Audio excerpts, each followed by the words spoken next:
Bismillahirrahmanirrahim. Assalamualaikum warahmatullahi wabarakatuh.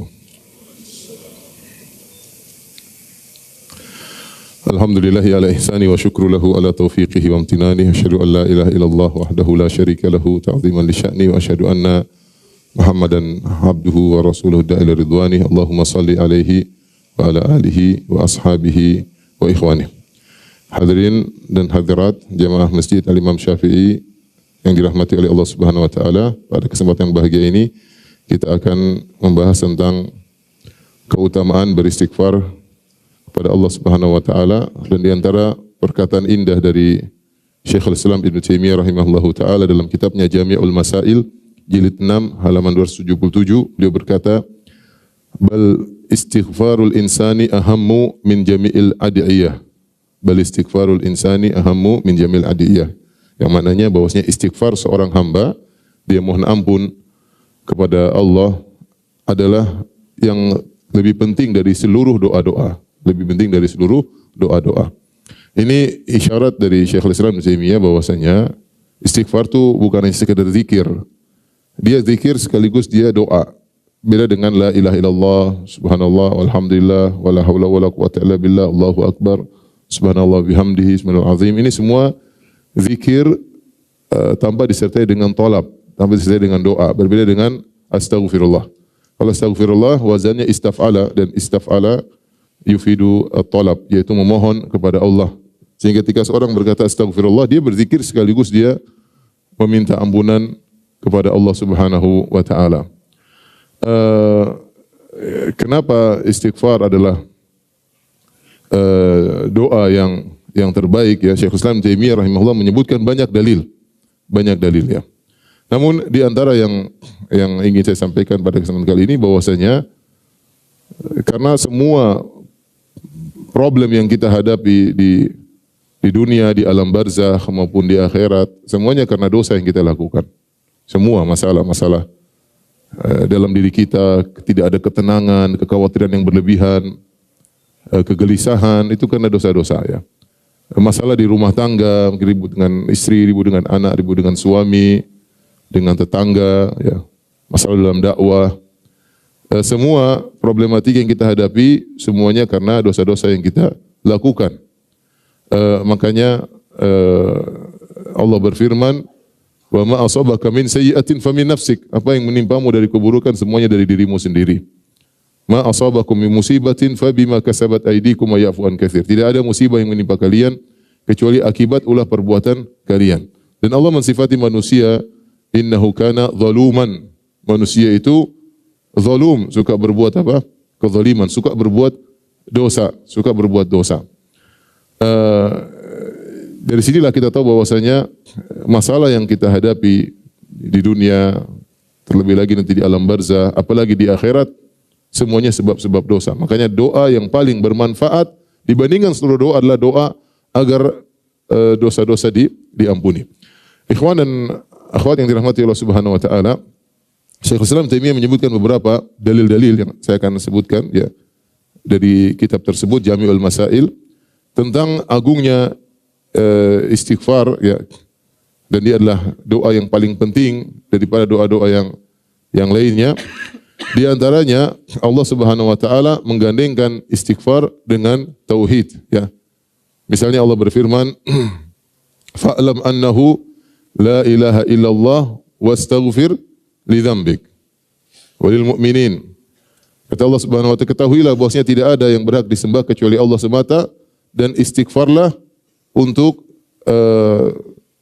dosa-dosamu agar kau diampuni, dan juga istighfarlah buat orang-orang yang beriman. Ketika Allah menggandengkan tauhid dengan istighfar, ya, menunjukkan bahwasanya istighfar adalah doa yang sangat agung digandengkan dengan tauhid. Kemudian di antara dalil yang disebut Syekhul Islam Ibnu Taimiyah bahwasanya istighfar adalah doa yang menghiasi seluruh kegiatan salat. Baik dimulai dari doa istiftah sampai selesai salat. Doa istiftah kita mohon ampun kepada Allah. Di antara dalam hadis Ali radhiyallahu taala anhu, Allahumma antal maliku la ilaha illa anta, anta rabbi wa ana abduk, zalamtu nafsi wa ataraftu bi dhanbi, faghfir li dhunubi jami'an, innahu la yaghfiru dhunuba illa ant. Itu di antara doa istiftah. Yang artinya Allah, engkau adalah Tuhanku, aku adalah hambamu, dan aku telah menzalimi diriku dan aku mengakui dosa-dosaku. Maka ampunilah seluruh dosa-dosaku. Itu diucapkan di antara doa istiftah. Di antara doa istiftah adalah Allahumma ba'id baini wa baini khotoyaya kama ba'ata bainal masyriq wal maghrib, dan seterusnya. Allahumma naqqini min khotoyaya. Di antara makna dari doa tersebut, ya Allah bersihkanlah apa? Dosa-dosaku. Berarti minta ampun. Kita istiftah sudah minta ampun.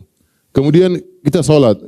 Jika salat kemudian kita ruku, di antara doa ruku adalah subhanakallahumma rabbana wa bihamdika Allahumma ighfirli.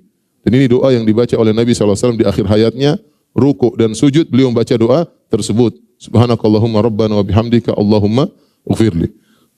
Ya Allah ampunilah aku. Kemudian bangkit i'tidal, ada hadis disebutkan oleh Syekh Islam Taimiyah kalau tidak salah lemah, ya. Minta ampun setelah i'tidal.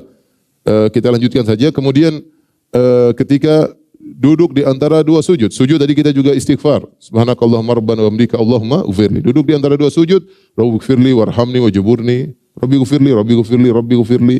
Kita juga istighfar. Kemudian doa setelah tasyahud, ya. Rabbighfirli ma qaddamtu wa ma akhartu wa ma asrartu wa ma a'lantu wa ma asraftu wa ma anta a'lamu bihi minni antal muqaddim wa antal muakhir la ilaha illa anta. Kita juga minta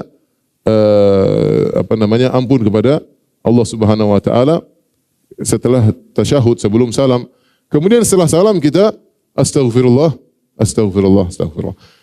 Salat yang merupakan ibadah agung yang kita diwajibkan paling tidak 5 kali sehari, isinya adalah mohon ampunan kepada Allah Subhanahu wa taala. Oleh karenanya di antara hal yang menunjukkan akan agungnya istighfar, itulah ya yang menjadikan Nabi SAW adalah manusia terbaik di antara seluruh nabi. Karena di antara sifat spesial Nabi SAW, qad ghufira lahu ma taqaddama min dhanbihi wa ma ta'akhkhar. Kata Allah Subhanahu wa taala, inna fatahna laka fathan mubina liyaghfira lakallahu ma taqaddama min dhanbika wa ma ta'akhkhar. Agar Allah mengampuni dosa-dosamu wahai Muhammad yang telah lalu maupun yang akan datang. Karenanya ketika di padang mahsyar orang-orang minta syafaat, seluruh nabi yang dimintai syafaat minta uzur, dan mereka adalah ulul azmi minar rusul. Nabi-nabi yang terbaik, Nabi Adam alaihissalam, kemudian Nabi Nuh, kemudian Nabi Ibrahim, kemudian Nabi Musa, Nabi Isa, terakhir Nabi Muhammad SAW. Kenapa mereka tidak berani memberi syafaat? Karena mereka merasa berdosa. Ya, mereka merasa berdosa. Saya telah berdosa, kata Nabi Adam, saya telah berdosa. Nafsi saya juga butuh kepada syafaat. Kenapa? Karena menyadari dosa yang pernah dilakukan, meskipun tentu sudah diampuni oleh Allah Subhanahu Wa Taala. Namun perasaan berdosa tersebut menghalangi mereka untuk memberi syafaat. Sampai akhirnya ketika orang-orang datang kepada Nabi Isa, maka Nabi Isa berkata, pergilah kepada kepada Nabi Muhammad SAW, abdun qad ghufira lahu ma taqaddama min dhanbihi wa ma ta'akhkhar. Seorang hamba yang telah diampuni dosa-dosa yang telah lalu dan akan datang. Maka ketika itu Nabi SAW memberi syafaat kepada manusia, seluruh manusia, agar Allah segera datang untuk memulai persidangan. Kenapa? Karena Nabi SAW manusia terbaik, telah diampuni dosa-dosa yang telah lalu maupun yang akan datang. Jadi istighfar ini menjadikan seorang semakin tinggi, semakin mulia di sisi Allah Subhanahu wa taala. Kemudian karenanya doa-doa yang paling diharapkan oleh para anbiya, orang-orang saleh adalah agar diampuni oleh Allah Subhanahu wa taala. Aisyah radhiyallahu taala anha pernah berkata kepada Nabi sallallahu alaihi wasallam, "Ya Rasulullah, in alimtu anna al-laila lailatul qadar, madza aqula fiha?" Wahai Rasulullah, kalau aku tahu suatu malam Lailatul Qadar, apa doa yang aku ucapkan? Aisyah radhiyallahu anha tentu menghafal banyak doa, dan dia sering mendengar Rasulullah SAW baca doa, dan dia pun bisa ngarang doa sendiri karena dia jago bahasa Arab. Tetapi dia tanya, ini malam spesial ya Rasulullah, kira-kira doa apa yang aku pilih untuk aku bisa ucapkan di malam Lailatul Qadar yang lebih baik daripada 1000 bulan? Kata Nabi SAW, quli Allahumma innaka afun tuhibbul afwa fa'fu anni. Katakanlah, ya Allah, sungguhnya engkau maha pengampun dan engkau mencintai ampunan, maka ampunilah aku. Di sini Nabi SAW mengajarkan kepada Aisyah untuk minta apa? Minta ampunan. Demikian juga apa yang diucapkan oleh Nabi Ibrahim alaihissalam, walladzi atma'u ay yaghfira li khati'ati yaumaddin. ketika dia menceritakan tentang nikmat yang Allah berikan kepada dia, dia mengatakan, dialah Allah yang aku berharap, aku tamak pada hari kiamat kelak agar Allah mengampuni dosa-dosaku pada hari kiamat. Karena dia tahu itulah yang paling bermanfaat bagi seorang hamba tatkala hari kiamat, tatkala dosa-dosanya diampuni. Rabbi ghufirli wali walidayya waliman dakhala baitiya mu'minan walil mu'minin wal mu'minat wala tazidiz zalimina illa tabara. Doanya siapa Nabi? Nabi Nuh. Rabbi ghufirli wali walidayya waliman dakhala baitiya mu'minan. Ya. Kemudian juga doanya Nabi Ibrahim juga, Rabbi ghufirli wali walidayya wal mu'minina yauma yaqumul hisab. Intinya doa yang paling bermanfaatlah doa diampuni oleh Allah Subhanahu wa taala, terutama ketika hari kiamat, hari yang dimana semua permasalahan yang dihadapi oleh seorang hamba adalah akibat dosa-dosanya. Dan kita perhatikan juga, karenanya ibadah-ibadah yang agung, ganjaran doanya yang tertinggi adalah ampunan. Contoh ibadah puasa.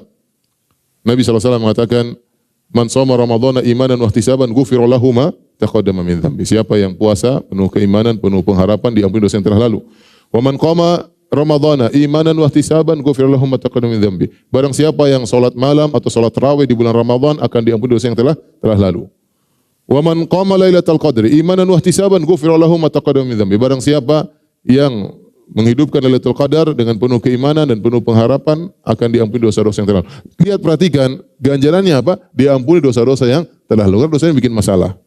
Antum ada masalah hari ini? Ada enggak? Belum ya, masih baru subuh ya. Ada masalah pasti karena dosa. Pasti karena dosa. Masalah apapun. Kegelisahan hati berdosa. Makanya Nabi SAW mengatakan, innahu la yughan ala qalbi wa inni la astaghfirullah. Aku merasa ada sesuatu di hatiku, aku istighfar. Jadi ganjaran yang terbaik bagi amalan-amalan yang hebat adalah ampunan. Ya. Ramadan tadi sudah kita sebutkan. Rasulullah SAW juga bersabda, al-jum'ah ilal jum'ah, salawatul khams, Ramadan ila Ramadan, al-umrah ilal umrah, kafaratun lima bainahunna. Sungguhnya salat 5 waktu menghapuskan dosa-dosa di antara salat-salat tersebut. Ramadan satu ke Ramadan yang lain menghapuskan dosa-dosa di antara Ramadan tersebut. Jumat yang satu ke Jumat yang lain menghapuskan dosa-dosa di antara Jumat tersebut. Ya. Kata Rasulullah SAW, ara'aitum law anna nahran bi babi ahadikum yaktasilu minhu kulla yawmin 5 marrat hal yabqa min daranihi syai'. Kata Nabi SAW tentang salat 5 waktu, bagaimana menurut kalian jika di depan rumah kalian ada sungai, kemudian pemilik rumah mandi setiap hari 5 kali sehari, apakah masih tersisa kotoran di tubuhnya? Demikianlah perumpamaan salat 5 waktu menghapuskan yamhullahu biha khataya al-khataya, dengan salat atau yamhullahu bihinnal khataya, dengan salat 5 waktu tersebut Allah akan menghapuskan dosa-dosa. Salat ibadah teragung, ganjarannya adalah diampuni dosa-dosa. Kita bicara apa lagi? Bicara misalnya zakat ya. Khudz min amwalihim shadaqatan tutahhiruhum. Ambillah zakat dari harta mereka, tutahhiruhum, agar mensucikan mereka. Di antaranya mensucikan mereka. Selain mensucikan harta dari syubhat, dari keharaman, mensucikan orang yang mengeluarkan zakat. Di antaranya mengurangi dosa-dosanya. Kemudian juga lihat haji. Haji, kata Nabi SAW, man hajja walam yarfuth walam yafsuq raja'a min dhunubi ka yaumin waladathu ummuhu. Siapa yang berhaji kemudian dia tidak melakukan rafath, yaitu jima dan muqaddimatuhu, walam yafsuq, tidak melakukan kemaksiatan, raja'a min dhunubihi ka yaumin waladathu, maka dia akan bersih dari dosa-dosanya seperti baru dilahirkan dari perut ibunya. Tidak ada ganjaran yang terbaik seperti diampuni apa? Dosa-dosa ya. Oleh karenanya ya, Allah menyuruh Nabi untuk mohon ampunan bagi kaum mukminin. Fa'lam annahu la ilaha illallah wastaghfir li dzambika walil mu'minin. Mohonlah ampunan untuk dirimu dan untuk orang beriman, karena yang paling bermanfaat bagi orang beriman adalah untuk diampuni. Lihatlah ketika Nabi SAW berwasiat kepada Umar bin Khattab, ada seorang, Nabi cerita, namanya Uwais Al-Qarani, min Qaran, namanya Uwais. Kata Nabi, kalau kau bertemu dengan dia wahai Umar, kalau kau mampu untuk dia mohon ampunan buat engkau, lakukanlah. Akhirnya Umar bin Khattab mencari Uwais. Apa yang dia minta? Doa apa? Doa biar kaya? Doa biar enggak, doa agar diampuni oleh Allah Subhanahu wa taala. Karena itu anfaul adiyah. Doa yang paling bermanfaat agar diampuni dosa-dosa. Oleh karenanya itu juga disadari oleh malaikat. Malaikat juga mohon ampunan bagi orang yang beriman. Walladzina yahmiluna al-arsya, alladzina yahmiluna al-arsya wa man hawlahu yusabbihuna bihamdi rabbihim wa yu'minuna bihi wa yastaghfiruna lilladzina amanu rabbana wasi'ta kulla syai'in rahmatan wa ilma faghfir lilladzina tabu. Malaikat yang mengangkat arsy Allah dan juga yang ada di sekitarnya, mereka beriman kepada Allah, bertasbih kepada Allah, wa yastaghfiruna lilladzina amanu, dan mereka beristighfar bagi orang-orang yang beriman, dan mereka berdoa, ya, Rabbana wasi'ta kulla syai'in rahmatan wa ilma faghfir lilladzina tabu. Ya Allah, ampunilah orang-orang yang bertobat. Bahkan itu disadari juga oleh hewan-hewan yang mendoakan orang beriman. Apa kata Nabi sallallahu alaihi wasallam? Wa innal alim la yastaghfiru lahu man fis samawati man fil ardi hatta al-hitan fil bahr. Bahkan orang alim itu akan dimohon ampunan baginya siapa semua yang di langit dan di bumi, bahkan ikan-ikan di lautan mohon ampunan bagi orang alim. Mohon apa? Istighfar agar diampuni. Ini menunjukkan bahwasanya istighfar adalah doa yang terbaik, doa yang terbaik. Karenanya Rasulullah SAW bersabda, tuba liman wajada fi sahifatihi istighfaran katsira. Sungguh beruntung orang-orang yang mendapati dalam catatan amalnya istighfar yang banyak. Orang yang paling beruntung yang kalau di buku catatan amalnya banyak astagfirullah, astagfirullah, astagfirullah. Karenanya Allah Subhanahu wa taala memerintahkan orang-orang beriman untuk beristighfar, untuk bertobat kepada Allah Subhanahu wa taala. Jangan orang beriman, Nabi SAW menyadari pentingnya istighfar. Rasulullah SAW beristighfar sehari 70 kali, dalam sebagian riwayat 100 kali. Ya ayuhan nas tubu ila Allah wastaghfiruhu wa tubu ilaih fa inni astaghfiru Allah wa atubu ilaih fil yawm 100 marrah. Wahai manusia sekalian, bertobatlah, beristighfar, sungguhnya aku, kata Rasulullah, Rasulullah tidak mengatakan doa-doa yang lain. Aku berdoa begini 100 kali, berdoa tidak. Rasulullah ucapkan tentang apa? Istighfar. Rasulullah perintahkan istighfarlah karena aku Muhammad sallallahu alaihi wasallam yang telah diampuni dosa-dosaku yang telah lalu maupun yang akan datang, bahwasanya aku beristighfar 100 kali. Bahkan sebagian sahabat mendengar Nabi satu majelis istighfar 100 kali. Astagfirullah tubu ilaih, astagfirullah tubu ilaih. Satu kali majelis Nabi sallallahu alaihi wasallam istighfar 100 kali. Entah berapa majelis Rasulullah SAW istighfar, ya. Makanya doa yang paling bermanfaat setelah salat malam, wabil asharihum yastaghfirun. Subhanallah, kita mau kumpulin dalil tentang keutamaan istighfar sangat banyak, ya. Oleh karena tidak usah ragu bahwasanya doa yang terbaik adalah istighfar. Yang terbaik adalah istighfar. Kalau antum taruhlah antum enggak punya dosa, tapi itu mustahil, ya. Antum enggak punya dosa, istighfar terus ngangkat derajat. Makanya para ulama mengatakan, atau para ulama menjelaskan. Kalau ada yang bertanya, Ustaz, Nabi SAW mengatakan al-umratu ilal umratu kafaratu lima bainahuma. Umrah yang satu dan umrah yang lain menghapus dosa-dosa di antara keduanya. Ustaz, minggu lalu saya umrah, sekarang saya umrah lagi. Kayaknya dosa sudah hapus. Terus ngapain umrah lagi? Seandainya kamu tidak punya dosa, istighfar tersebut akan mengangkat apa? Derajatmu. Akan mengangkat derajatmu. Jadi manusia yang terbaik adalah manusia yang tidak punya dosa. Dialah Nabi Muhammad SAW yang telah diampuni dosa-dosa yang telah lalu maupun yang akan datang. Gara-gara dosa, doa kita tidak dikabulkan. Makanya Nabi Sulaiman alaihissalam ketika berdoa, dia minta ampun dulu. Rabbi ghufirli wa habli mulkan la yanbaghi li ahadin min ba'di innaka antal wahhab. Dia mengatakan, ya Allah, ampunilah aku. Anugerahkanlah kepadaku kerajaan yang tidak pantas bagi seorang pun setelahku. Sesungguhnya Engkau adalah Al-Wahhab, Maha Pemberi anugerah. Tapi dia buka dengan apa? Dengan istighfar. Dengan istighfar. Ini sebagian dalil, tentu banyak dalil yang juga disebut oleh Syekhul Islam Taimiyah rahimahullahu taala tentang keutamaan istighfar. Maka di penghujung kajian ini, ya, sudah jam 9 belum? Jam 9 kurang 3 jam. Yang penting bukan kajian, yang penting prakteknya, kan? Kalau kebanyakan susah dipraktekkan, sedikit-sedikit aja. Baik. Di penghujung kajian ini, saya sebutkan kenapa kita harus sering bertobat. Bertobat adalah wazifatul umur. Beristighfar wazifatul umur. Seorang harus sering istighfar fi bidayati ila nihayati. Sejak kita awal kita istighfar sampai kita wafat, kita terus beristighfar. Ini berlaku bukan cuma bagi kita, bahkan berlaku bagi para anbiya, orang-orang soleh, ya. Mereka senantiasa beristighfar. Mereka senantiasa beristighfar. Di antara tiga hal yang menuntut kita untuk sering beristighfar, tadi Allah sudah sebutkan. Pertama, manusia itu zalim, senantiasa berbuat kesalahan, berbuat zalim. Tiga hal. Pertama, kita selalu bermaksiat. Yang kedua, kita kurang pandai bersyukur.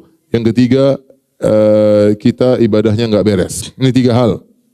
Tiga hal yang buat, sebenarnya kembali kepada dua. Ibnu Taimiyah mengumpulkan kepada dua karena beliau mengatakan seorang hamba senantiasa yataqallabu baina dzambin wa ni'mah. Kembali kepada dua, yaitu kita senantiasa berdosa. Yang kedua, kita tidak pandai bersyukur atas nikmat Allah. Yang ketiga, ini cabang dari yang kedua, kita tidak pandai dalam beribadah. Selalu ibadah kita enggak beres. Yang pertama jelas, kenapa kita harus banyak istighfar? Karena dosa kita banyak. Dosa kita banyak.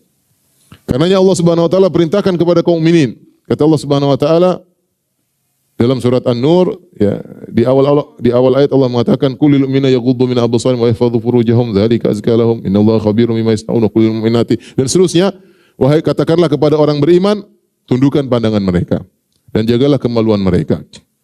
Ini lebih baik bagi mereka. Allah tahu apa yang mereka kerjakan. Katakan juga kepada wanita mukminah untuk tundukkan pandangan mereka dan menjaga kemaluan mereka. Dan seterusnya, ya, kata Allah Subhanahu wa taala di akhir ayat, wa tubu ilallahi jami'an ayyuhal mu'minun. Dan bertobatlah kalian seluruhnya, wahai orang-orang beriman. La'allakum tuflihun, agar kalian beruntung. Ayat ini ayat madaniyah. Turun kepada para sahabat setelah mereka berjihad, setelah mereka berhijrah, meninggalkan negeri mereka, meninggalkan harta mereka, meninggalkan kampung yang mereka cintai, dari yang kaya menjadi miskin, kemudian hidup susah di kota Madinah, kemudian mereka berjihad jalan Allah Subhanahu wa taala, dan mereka sudah disifati dengan orang beriman. Allah masih suruh mereka untuk apa? Bertobat. Wa tubu ilallahi jami'an ayyuhal mu'minun. Allah tidak mengatakan ayyuhan nas, wahai manusia, wahai orang-orang beriman. Sehingga kalau seorang berkata, saya ngapain sering istighfar? Sahabat disuruh bertobat oleh Allah Subhanahu wa taala. Bagaimana lagi dengan kita yang jelas-jelas suka melakukan maksiat. Bahkan dalam ayat ini Allah menyuruh bertobat dari pandangan yang haram, dari pandangan yang haram. Dan siapa di antara kita yang tidak melihat yang haram? Setiap hari kita lihat yang haram. Bahkan Nabi SAW mengatakan, kataba li bini Adam hadzahu minaz zina, ya, mudrikun lahu la mahala. Allah mencatat setiap anak Adam pasti berzina, tidak mungkin dia terhindar. Yaitu sarana-sarana zina pasti dia melakukannya. Ya. Al-ainani tazniyan, dua mata berzina, wa zinahuma nazar, dan zinanya adalah memandang. Siapa tidak melihat aurat wanita yang terbuka? Nonton berita aja, pembawa acaranya pasti cantik, ya. Pasti terbuka rambutnya. Kalaupun dia pakai jilbab, jilbabnya seksi, ya. Iyalah. Apalagi nonton yang lain, nonton berita aja seperti itu. Ya. Jadi tidak mungkin kita enggak lihat. Jalan di Jakarta pasti ngelihat yang tidak-tidak. Kecuali jalan sambil tutup mata, ya. Artinya itu saya tidak bisa. Belum lagi wal udhunani tazniyan wa zinahumal istima'. Dua telinga berzina. Nonton lagi makan, lagi dengar musik, lagi musik-musik yang mengantarkan kepada perzinahan. Ya. Dan musik-musik adalah baridu zina, mengantarkan kepada zina, ya. Tanya kepada para musik-musik yang sudah taubat, bagaimana temannya musik di antaranya apa? Zina, ya. Kenapa? Karena saya sudah pernah sampaikan bahwasanya syahwat dibuat manja dengan musik tersebut. Manja, ketika dia manja dengan musik, dia mudah manja pada yang lainnya. Makanya kata siapa namanya Ibnu Mas'ud, al-ghina yumbitun nifaq, bahwasanya nyanyian itu menumbuhkan kemunafikan. Bukan apa-apa, tapi syahwat, jiwa terbiasa dimanja dengan maksiat sehingga dia akhirnya melebar kemana-mana. Di antaranya mudah untuk minum khamar, mudah untuk berzina, mudah untuk macam-macam karena sering dimanja dengan musik tersebut. Intinya kita tidak akan terhindar dari yang namanya zina, ya. Kemudian makanya kita harus bertobat. Belum dosa-dosa yang lainnya, ya. Belum dosa-dosa yang lainnya. Kalau Allah memerintahkan bertobat dari dosa memandang, apalagi dosa-dosa yang lainnya. Jadi intinya membuat kita harus untuk istighfar karena kita selalu berdosa, Belum dosa terkait dengan orang lain, orang terdekat. Masih banyak hak istri tidak kita penuhi, masih banyak hak anak tidak kita penuhi, masih banyak hak orang tua tidak kita penuhi. Ibu-ibu masih banyak hak suami yang tidak penuhi, masih ngangkat suara di hadapan suami, apa itu enggak istighfar? Wajib istighfar itu. Biar bapak-bapak semangat. dosa banyak. Kita ini dosa banyak. Tiap hari berdosa ya. Tiap hari berdosa. Bangun tidur langsung dosa. Begitu bangun tidur lihat YouTube, lihat Facebook, sudah lihat macam-macam pasti. Kita buka hari-hari kita dengan bermaksiat. Kemudian ini jelas ini pembahasan tersendiri. Yang kedua, bahwasanya di antara hal yang buat kita harus sering beristighfar adalah kita kurang bisa bersyukur. Karena nikmat yang Allah berikan kepada kita sangat banyak dan setiap nikmat tersebut wajib untuk disyukuri dan kita tidak bisa menjalankan ibadah tersebut. Ibadah mensyukuri nikmat Allah Subhanahu wa taala. Makanya sering disampaikan bahwasanya ketika seorang buang hajat, dia keluar dia mengatakan Rabbi ghufranaka. Dia mengatakan apa? Ghufranaka. Artinya Allah, aku mohon ampunanmu. Kenapa? Karena aku tidak mau bersyukuri nikmat-nikmatmu. Di antara sekian banyak nikmat yang Allah berikan kepada kita adalah kita bisa buang hajat dengan baik. Bayangkan kalau kotoran tersebut tertahan dalam perut kita, enggak bisa dikeluarkan, maka kita akan merasakan sakit luar biasa. Di antaranya Nabi SAW menjelaskan bahwasanya setiap sendi, ya, kullu sulama minan nasi alaihi sadaqah. Setiap sendi yang ada pada diri kita wajib untuk disedekahkan. Ada kewajiban mensyukurinya. Dan kita punya 360 sendi. Tiap kita bangun pagi, sendi kita lancar, ini wajib disedekahi. Bayangkan kalau ada konslet atau macet. Contoh kena asam urat, macet atau tidak? Macet. Contohnya kesleo, macet enggak enak. Contohnya paling parah adalah apa? Saraf kejepit. Waduh, setengah mati. Berarti ada sendi yang enggak beres. Nah, kita tiap hari bangun apa? Enak, santai. Ini ada kewajibannya ya. Kewajiban yang harus kita syukuri tiap hari. Tiap hari. Artinya banyak sekali nikmat yang Allah berikan kepada kita ya. Dan kita tidak pandai untuk mensyukuri. Makanya Nabi SAW beribadah sampai kakinya bengkak, sampai pecah-pecah kakinya. Kata Nabi SAW, afala akunu abdan syakura. Kenapa aku tidak menjadi hamba yang pandai bersyukur? Allah berkata kepada Nabi Sulaiman, i'malu ala Dawud syukran wa qalilun min ibadiyah syakur. Beramal solehlah engkau wahai keluarga Daud, Sulaiman alaihissalam, dan sedikit dari hambaku yang pandai bersyukur. Ya. Jadi di antara bentuk syukur yang paling jelas adalah beramal soleh. Nah, kita ini kurang bersyukur. Allah mengatakan wa atakum min kulli ma sa'altumu wa in ta'uddu ni'matallahi la tuhsuha innal insana ladzalumun kaffar. Dan Allah memberikan kepada kalian seluruh nikmat yang kalian minta. Kalau kalian menghitung-hitung nikmat yang Allah berikan kepada kalian, la tuhsuha, kalian tidak bisa menghitung-hitungnya. Innal insana ladzalum. Makanya manusia itu zalum, berbuat zalim, kafar, suka mengingkari, tidak pandai bersyukur. Sudah dikasih nikmat banyak, dia suka berbuat dosa dan dia ingkar dengan nikmat yang Allah berikan kepadanya. Ya. Dalam qiraah wa atakum min kullin ma sa'altumu. Dan Allah berikan kepada kalian kenikmatan yang kalian tidak minta. Kenikmatan jangan cuma yang kita minta saja, banyak kenikmatan yang tidak kita minta. Allah berikan. Waktu kita masih kecil, kita enggak bisa apa-apa, Allah kasih nikmat. Allah berikan asupan gizi, kita masih dalam janin, kita baru lahir, Allah kasih orang tua kita sayang sama kita, makanya dikasih susu, dikasih minuman. Ya. Kalau Allah cabut rasa sayang dari orang tua kita nggak diurus ya. Taruh di rumah, orang tua jalan-jalan, pacaran, anak dibiarin aja. Tapi siapa yang kasih sayang kepada orang tua sehingga dia sayang sama kita, dia kerja setengah mati. Kita nggak bisa minta apa-apa. Jadi banyak kenikmatan yang kita tidak minta, Allah apa? Kasih. Dan saya sering sampaikan hal ini. Makanya ketika Nabi Musa alaihissalam berdoa minta kepada Allah, Rabbi syrah li sadri wa yassir li amri, dan seterusnya, kata Allah, qala qad utita su'laka ya Musa wa laqad mananna 'alaika marratan ukhra. Sungguh permintaanmu kami kabulkan ya Musa, langsung kami kabulkan, dan sungguh kami telah berikan kau nikmat terdahulu sebelum ini ketika kau masih kecil. Idz auhayna ila ummika ma yuha an ikdhifihi fit tabuti fakdhifihi fil yammi falyuqihil yammu bisal, dan seterusnya. Ketika kau masih kecil, kau ingin dibunuh oleh Firaun dan bala tentaranya, kami ilhamkan kepada ibumu agar kau dimasukkan dalam suatu keranjang, dilepaskan di sungai Nil, dan seterusnya. Nabi Musa bisa berdoa enggak ketika masih kecil? Tapi Allah tahu kebutuhannya agar dia selamat.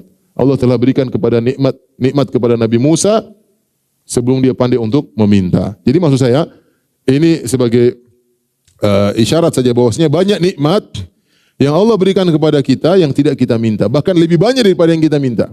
Kita minta tidak banyak, yang Allah kasih tanpa kita minta lebih banyak. Dan itu semua wajib untuk disyukuri. Wajib untuk disyukuri. Dari sini kita sadar bahwasanya kita tidak mampu untuk bersyukur. Tetapi seorang senantiasa istighfar, mohon ampunan, meskipun dia sadar dia tidak pandai untuk bersyukur sebagaimana mestinya, dan Allah Maha Pengampun. Makanya dalam surat yang lain, surat An-Nahl, kata Allah Subhanahu wa taala, "Wa ataakum min kulli ma sa'altumuh wa in ta'uddu ni'matallahi la tuhsuha innallaha laghafurur rahim." Dalam ayat yang lain kata Allah, dan Allah memberikan kepada kalian apa yang kalian minta. Kalau kalian hitung nikmat Allah, kalian tidak bisa menghitungnya, tapi Allah Maha Pengampun dan Maha Penyayang. Artinya yang penting antum berusaha beramal soleh, meskipun amal soleh antum tidak bisa menjadikan syukur ke atas nikmat Allah, tapi Allah Maha Pengampun. Yang penting kita berusaha. Yang ketiga yang membuat kita hendaknya istighfar, karena ibadah yang kita lakukan enggak beres. Makanya Nabi SAW mensyariatkan setiap ibadah yang besar untuk beristighfar. Contoh salat. Ketika habis salat apa yang kita baca? Astagfirullahaladzim. Kenapa? Karena salat kita tidak sesuai dengan yang seharusnya. Tidak sesuai dengan keagungan Allah Subhanahu wa taala. Nabi saja beristighfar, apalagi kita. Nabi mengatakan, "La uhsi sana'an 'alaik, anta kama asnaita 'ala nafsik." Aku tidak mampu memujimu Allah sebagaimana yang seharusnya. Yang bisa memuji dirimu sendiri hanyalah Engkau ya Allah. Karena Allah terlalu agung. Nabi ibadahnya khusyuknya luar biasa. Yang Nabi SAW menyatakan, "Ju'ilat qurratu aini fis salat." Sungguhnya dijadikan kesejukan hatiku dalam salat, kesenanganku pada salat. Nabi yang berkata kepada Bilal, "Ya Bilal, arihna bis salat." Wahai Bilal, istirahatkan Nabi dengan salat. Nabi SAW kalau salat nyaman. Ya. Sampai salat berjam-jam, sampai kaki beliau bengkak, ya. Itu pun masih beristighfar habis apa? Salat. Apalagi kita, sebagian kita yang menjadikan salat adalah beban kehidupan. Bukan kenyamanan, beban apa? Kehidupan. Bagaimana kita tidak istighfar? Nabi yang salat dengan begitu semangat, masih istighfar, apalagi kita. Jadi di antara hal yang menjadikan kita dituntut untuk beristighfar karena ibadah kita kurang beres. Lihatlah haji. Haji ketika di padang Arafah, Allah banggakan para jemaah haji di depan malaikat karena Allah mengampuni mereka. Kata Allah Subhanahu wa taala kepada para malaikat, "Unzuru ya malaikati ila ibadi. Ja'uni syu'than gobran ushidukum bi anni qad kafartu lahum." Wahai para malaikat, lihatlah kepada hamba-hambaku yang datang di padang Arafah dalam kondisi penuh dengan debu, rambut mereka semerawut. Ketahuilah aku telah mengampuni dosa-dosa mereka. Jadi para jemaah haji keluar dari Arafah diampuni oleh Allah Subhanahu wa taala. Tapi setelah keluar dari Arafah, Allah suruh beristighfar. Kata Allah, "Tsumma afidhu min haitsu afadhan nas wastaghfirullah." Kemudian bertolaklah kalian meninggalkan Arafah sebagaimana orang meninggalkan Arafah, wastaghfirullah, suruh istighfar. Habis hajian masih disuruh apa? Istighfar. Ya. Kenapa? Karena seorang ibadah penuh dengan kekurangan. Apalagi sebagian orang setelah ibadah timbul ujub. Ya. Lihatlah orang-orang yang setelah salat malam, wabil ashari hum yastaghfirun. Para ahli tafsir mengatakan mereka beristighfar setelah salat malam. Setelah siang mereka puasa, bersedekah. Malamnya mereka salat malam, penghujung ibadah mereka apa? Beristighfar. Astagfirullah. Artinya mereka bilang, "Ya Allah, masih banyak kesalahan kami dalam menjalankan ibadah kepadamu." Ya. Setelah wudu juga kita disunahkan untuk bertobat. Allahumma ja'alni minat tawabin wa ja'alni minal mutatahhirin. Ya. Bahkan Nabi SAW yang berdakwah selama 23 tahun, yang tidak pernah istirahat, sejak Allah mengatakan, "Ya ayyuhal muddathir kum fa'anzir," wahai yang berselimut bangunlah, beri peringatan. Rasulullah tidak pernah beristirahat. Siapa yang baca sirah Nabi dia tahu Nabi tidak pernah beristirahat. Dari kum fa'anzir sampai Nabi SAW meninggal tidak pernah beristirahat. Dari suatu kegiatan-kegiatan lainnya dan seterusnya. Di penghujung dakwah Nabi SAW Allah suruh istighfar. "Idza ja'a nasrullahi wal fath wa ra'aita an-nasa yadkhuluna fi dinillahi afwaja wasabbih bihamdi rabbika wastaghfirhu." Ketika Nabi sukses. Allah mengatakan jika telah datang pertolongan Allah dan kemenangan Allah, engkau melihat orang sudah masuk dalam agama Allah berbondong-bondong. Fasabbih bihamdi rabbika wastaghfirhu. Bertasbihlah dan beristighfarlah. Innahu kana tawwaba. Sungguhnya Allah Maha menerima taubat.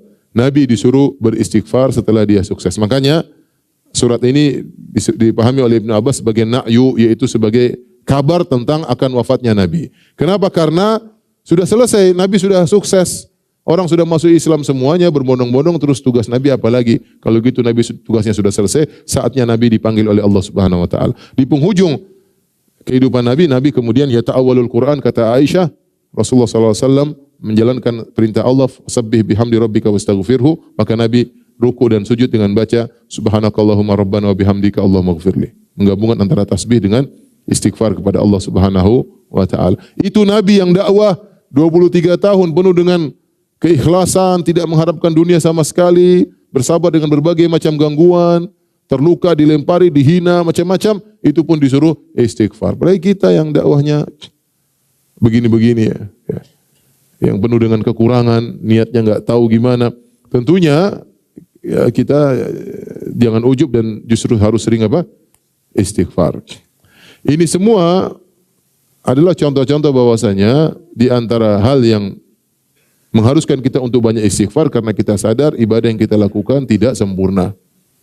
Tidak sempurna. Puasa kita tidak sempurna, salat kita tidak sempurna, masih banyak kekurangan sehingga kita harus banyak istighfar. Inilah para hadirin hadirat yang rahmati Allah Subhanahu wa taala. Alhamdulillah jam 9 kurang ya. Kita tadi singgung tentang banyak istighfar. Jadi harapan saya jangan di jalan pelongok-pelongok diem gini enggak, istighfar aja. Astagfirullah, astagfirullah, astagfirullah. Astagfirullah itu. Jadi jangan diam, rugi. Ya, la yazalu lisanuka ratban min dzikrillah. Pokoknya jangan diam. Kalau enggak istighfar ya zikir yang lain. Tapi kita usaha lisan kita juga apa? Istighfar. Astagfirullah, astagfirullah. Yang jadi masalah kita tuh malu untuk istighfar. Kita kadang sama teman kita enggak istighfar, diam. Nanti kalau ke astagfirullah, kamu kenapa istighfar? Ada dosa apa yang kau lakukan? Oh banyak dosaku. Jadi beda kalau tanya Ustaz Ahmad, kalau kita jalan sama masyayikh, sama ulama, mereka istighfar di mobil, astagfirullah, astagfirullah. Mereka biasa, jadi suara dikeraskan kita dengar. Kalau kita gitu rasanya gimana gitu? Astagfirullah, ngelihatnya kayaknya, kamu kenapa? Habis bikin dosa apa? Jadi jangan lupa untuk banyak istighfar. Tapi demikian saja yang bisa saya sampaikan. Demikian wabillahi taufiq wal hidayah. Assalamualaikum warahmatullahi wabarakatuh.